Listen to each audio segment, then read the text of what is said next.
تو ہمارے استاد ہمیں فرمایا کرتے تھے کہ جب 15 شعبان آتی تھی پہلے کے لوگ ایسے ہوا کرتے تھے، صبح فجر سے لے کر اور دوسری فجر تک بیٹھ کر عبادتیں کیا کرتے تھے، ایسے عبادتیں کیا کرتے تھے۔ تو میرے استاد صاحب نے فرمایا کہ پہلے کے لوگ کس طرح راتوں کو قرآن پاک ختم کیا کرتے تھے، کس طرح اتنی عبادت کیا کرتے تھے، ہمیں جو ہے نا وہ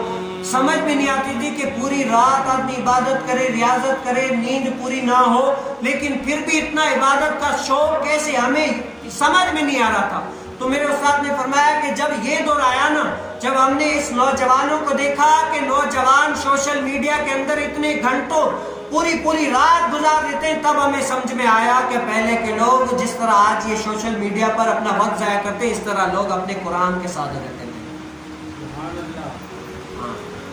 بھائی کسی کے ذہن میں ایک بندہ ہے،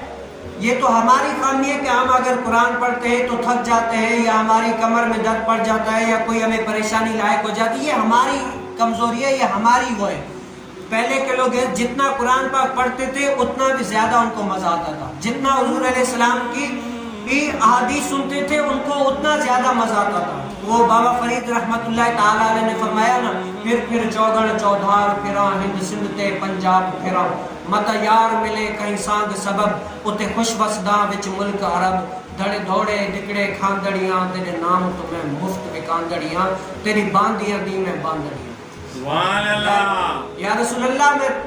آپ کے ذکر کے لیے کہاں نہ گیا، جہاں بھی تھے آپ کا ذکر سنانا، ہر جگہ یا رسول اللہ آپ کے ذکر کے لیے پہنچ گیا۔ یہ نہیں دیکھا کہ یہ علاقہ کون سا ہے، یہ جگہ کون سی ہے، کیا بس پھر چوگن چودھار پھرا، ہند سندھ تے پنجاب پھرا، مت یار ملے کہیں سانگ سبب، اتے خوش بسداں وچ ملک عرب، دھڑے دھوڑے دکڑے کھاندڑیاں، تیرے نام تو میں مفت وکاں۔